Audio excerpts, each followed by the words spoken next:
தமிழகத்துல மழைக்காலம் மாறிக்கிட்டே இருக்கு. மழையோட அளவும் கவலைப்படுற அளவுக்கு குறைஞ்சுக்கிட்டே வருது அப்படின்னு இணையத்துல வர்ற சில தகவல்கள் மக்கள் மத்தியில பெரிய பதற்றத்தை ஏற்படுத்துது. இது எந்த அளவுக்கு உண்மை? இதோட பின்னணி என்னவா இருக்கு பார்க்கலாம். தமிழ்நாட்டை பொறுத்த வரைக்கும் மழை அப்படின்றது ரொம்பவே முக்கியமான ஒரு இயற்கை நிகழ்வு. வருஷம் முழுக்க அங்கொன்றும் இங்கொன்றுமா மழை பெஞ்சாலும் அதை நாம ரெண்டு முக்கிய பருவ மழைகளா பிரிக்கலாம். முதலாவது தென்மேற்கு பருவமழை. இது ஜூன் மாசத்துல ஆரம்பிச்சு செப்டம்பர் வரைக்கும் நீட்டிக்கும். இந்த நேரத்துல இந்தியாவோட மற்ற பகுதிகளில் நல்ல மழை பெஞ்சாலும் தமிழ்நாட்டில் இருக்கிற மேற்கு தொடர்ச்சி மலைகள் மழை மேகங்களை தடுத்து நிறுத்திடும். இதனால கோயம்புத்தூர், நீலகிரி போன்ற மேற்கு மாவட்டங்களுக்கு மட்டுமே நல்ல மழை கிடைக்கும். மற்ற மாவட்டங்கள்ல மிதமான மழை இல்லைன்னா குறைவான மழை தான் பதிவாகும். அடுத்தது தமிழ்நாட்டோட மிக முக்கியமான வடகிழக்கு பருவமழை. இது அக்டோபர்ல இருந்து டிசம்பர் வரைக்கும் பெய்யும். வங்கக்கடல்ல உருவாகிற ஈரப்பதமான காற்று நம்ம தமிழ்நாட்டு கடற்கரையை நோக்கி வரும்போதுதான் கனமழை ஏற்படுது. இதனால சென்னை, கடலூர், நாகப்பட்டினம் மற்றும் டெல்டா மாவட்டங்கள்ல அதிக மழை பெய்யும். சொல்ல போனா நம்ம மாநிலத்தோட ஒட்டுமொத்த ஆண்டு மழை பொழிவுல பெரும் பகுதி இந்த வடகிழக்கு பருவமழையில இருந்துதான் கிடைக்குது.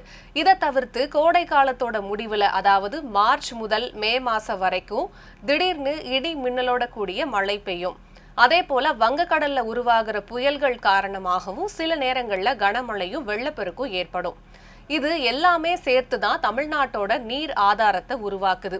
குறிப்பா தமிழ்நாட்டு விவசாயத்திற்கு இந்த மழை ரொம்பவே அத்தியாவசியமானது.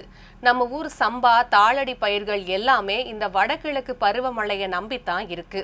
அது மட்டும் இல்லாம ஏரிகள், அணைகள் நிரம்புறது, நிலத்தடி நீர்மட்டம் உயர்றது, ஏன் நம்ம குடிநீர் தேவைக்கு கூட இந்த மழை தான் முக்கிய பங்கு வகிக்குது.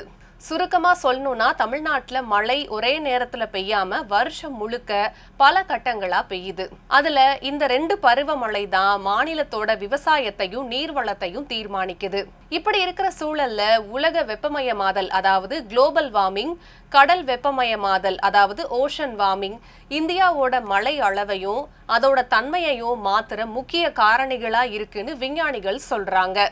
ஆனா இது மழைய நேரடியா குறைச்சிடுறது கிடையாது. மாறாக மழையோட பேட்டர்ன், தீவிரம், அதுக்கப்புறமா அது பெய்யற நேரத்தை தான் மாத்துது. முதலாவதா நாம புரிஞ்சுக்க வேண்டியது உலக வெப்பமயமாதலோட பங்கு என்ன. உலக வெப்பநிலை அதிகமாகறதால நிலமும் வளிமண்டலமும் சீக்கிரமே சூடாகுது. இதனால காத்துல ஈரப்பதத்தை தாங்குற திறன் அதிகரிக்குது. மேகங்கள் உருவாகிற விதம் மாறுறதால மழை வழக்கம் போல சீரா பெய்யாம ஒரே நேரத்துல கொட்டி தீர்க்குது. இதோட விளைவுதான் இந்தியாவோட சில பகுதிகளில் வெள்ளமும் அதே நேரத்துல சில பகுதிகளில் வறட்சியும் ஏற்படுது. அடுத்ததா கடல் வெப்பமயமாதலோட பங்கு என்ன. இந்திய பருவமழை முழுசுமே கடலோட தொடர்புடையதுதான். கடல் சூடாகிறதால அரபிக்கடல் மற்றும் வங்கக்கடல் பகுதிகளில் ஈரப்பதம் அதிகமாகுது. இதனால சில வருஷங்கள்ல புயல்கள் ரொம்ப தீவிரமடைஞ்சு கனமழையா பெய்யுது.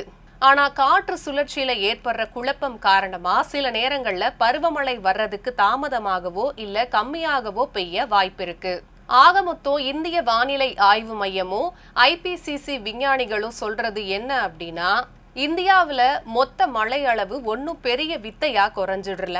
ஆனா மழை பெய்கிற விதம் மாறி இருக்கு. குறுகிய நேரத்துல அதிக கனமழையும் இடைவெளிகளுக்கு நடுவுல வறட்சியும் மாறி மாறி வருது. அதனால இணையத்துல வர்ற வதந்திகளை பார்த்து மக்கள் யாரும் பதற்றமடைய வேண்டாம்னு விஞ்ஞானிகள் கேட்டுக்கிறாங்க.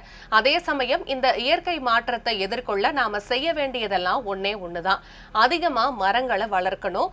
பூமி புத்துயிர் பெற நம்மாலான பங்களிப்பை தரணும்.